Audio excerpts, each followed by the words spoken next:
Next, let us see the potential energy of a dipole when it is placed in an external electric field. So far, we have seen the case of potential energy when a single charge or a system of charges is placed in an external electric field.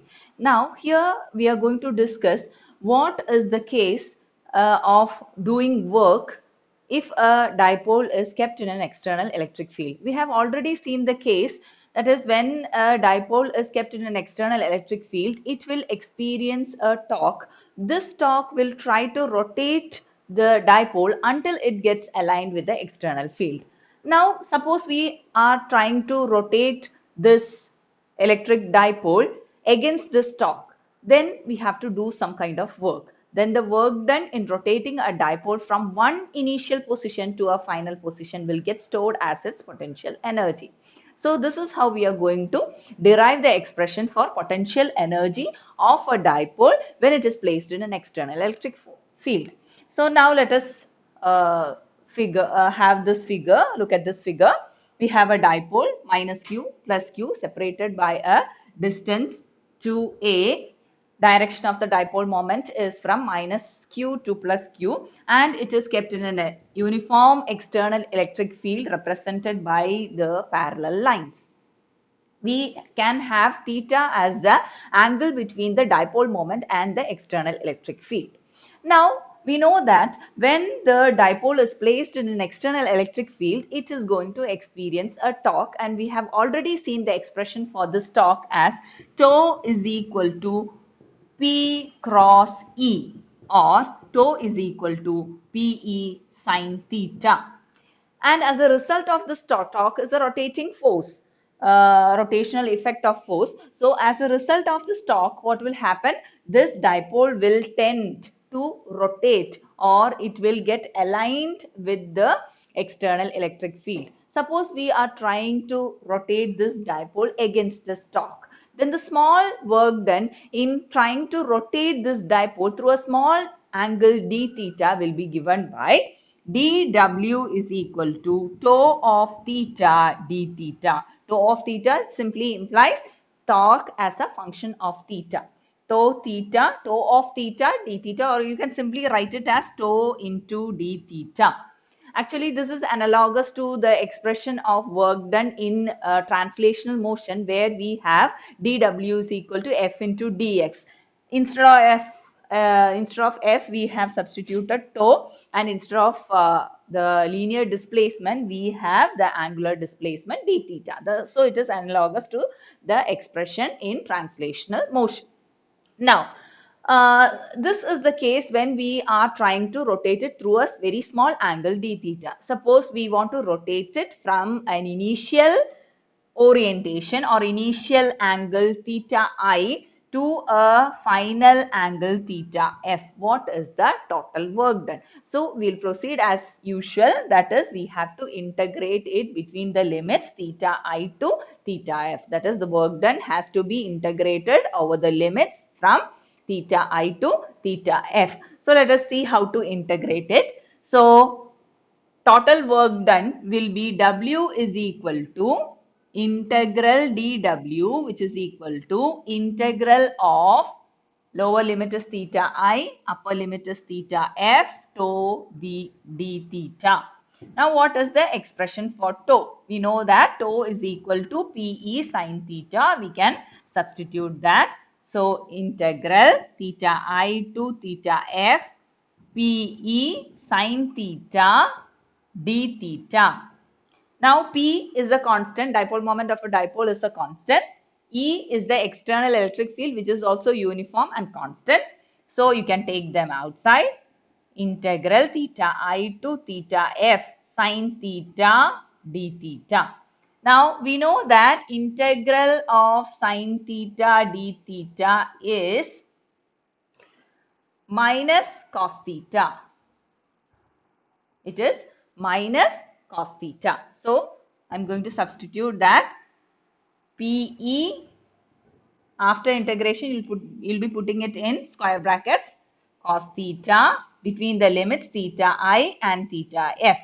So usually while applying the limits, we have upper limit minus lower limit, but as there is a negative sign, we can do it as lower limit minus upper limit. So we can have the expression as, the final expression as PE, applying the limits, cos theta I minus cos theta F. So this is the total work done in rotating a dipole against the torque from an initial position theta I to a final position theta F. And this work done will be stored as its potential energy. So you can replace it by U. Now, there are some certain special cases we have to consider here. Suppose initially the dipole was in a position such that the dipole is perpendicular to the electric field. This is the direction of the electric field and this is the direction of the dipole, or the dipole is kept in this direction. Then what will happen? So initial angle will be 90 degree. Finally, it has gone to some other angle theta. We don't know that. Any angle. Okay. Then what will be the potential energy or the work done? PE cos 90 degree minus cos theta. Instead of theta f, we can write it as theta. So what is cos 90? It is 0. So the first term becomes 0. It will be minus PE cos theta. This is a very important expression in finding the potential energy of a dipole at any particular orientation. Say for example, a dipole is placed in such a way that it is making an angle theta is equal to 60 degree with respect to the external electric field. Find out the potential energy. Then you can apply this formula directly. U is equal to minus PE cos 60.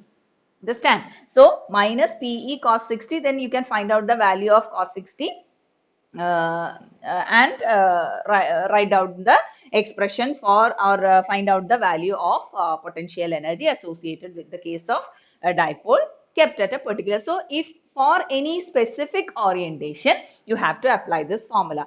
Sometimes the question may be like this: find out the work done in rotating the dipole from an initial angle 30 degree to a final angle or final orientation theta is equal to 60 degree. Then you have to apply this formula. U is equal to, or W is equal to PE cos theta I. Initially it was at theta is equal to 60 degree.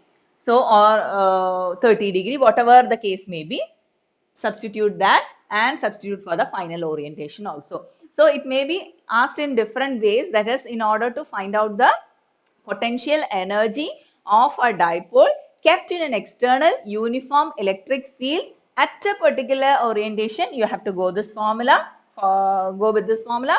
If it is to find out the work done in rotating a dipole from one orientation to another, you have to go with this formula. And potential energy when a dipole is perpendicular to the external field is taken as 0, because we have considered initially it is at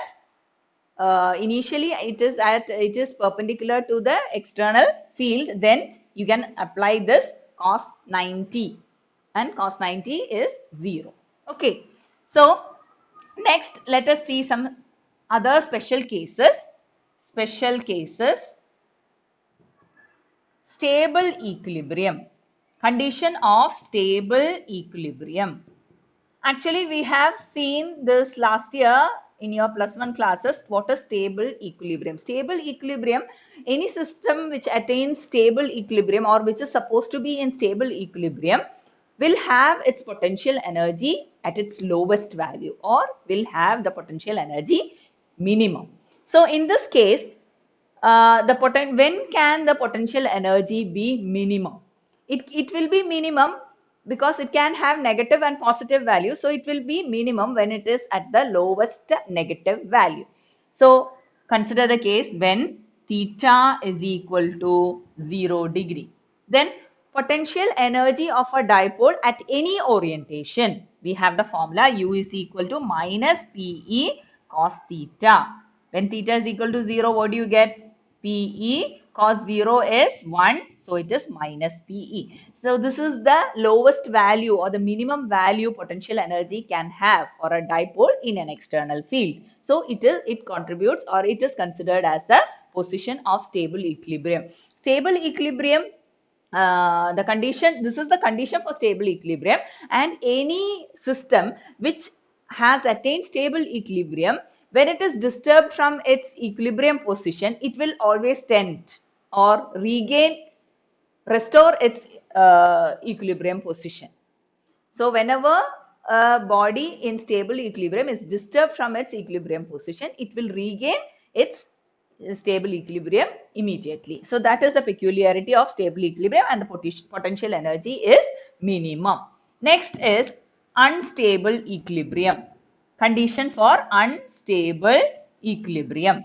When theta is equal to 180 degree. What is the formula? Your formula is U is equal to minus PE cos theta. So minus PE cos 180 degree, which is minus PE. What is cos 180 degree? It is minus 1 into minus 1. So it is plus PE, or simply PE. So this is the maximum value a dipole can have when it is kept in an external electric field. What is the orientation? It has to be in a direction exactly opposite to the direction of the external electric field. If it is kept in that position, then it is in unstable equilibrium. It may seem to be in equilibrium, but once it is disturbed from its equilibrium position, it will never regain its equilibrium condition. So that is the peculiarity of unstable equilibrium, and the potential energy will be maximum. It will be the maximum possible value. Then, case of zero potential energy. When can potential energy be zero? Zero potential energy. It is very obvious because the formula is U is equal to minus PE cos theta. When does this become zero? When theta is equal to 90 degrees. So U is equal to 0, PE cos 90 is equal to 0. So that is when the dipole is held perpendicular to the direction of the electric field, its potential energy is zero. So there are many cases, special cases we have considered by having the general expression. So I'll just write the general expression. The general expression, that is the dipole in an external field U is equal to, for any orientation, U is equal to minus PE cos theta for any orientation theta, that is for any angle theta. What is theta? Theta is the angle between the dipole moment and the external electric field. Dipole in an external electric field, when it is kept, when it is held like this, what is the potential energy? So initially we consider it is at 90 degree. Now it has reached the new orientation theta. Then next, U is equal to PE cos theta I minus cos theta F. When will you use this formula? When it is rotated, when dipole is rotated from theta I to theta F.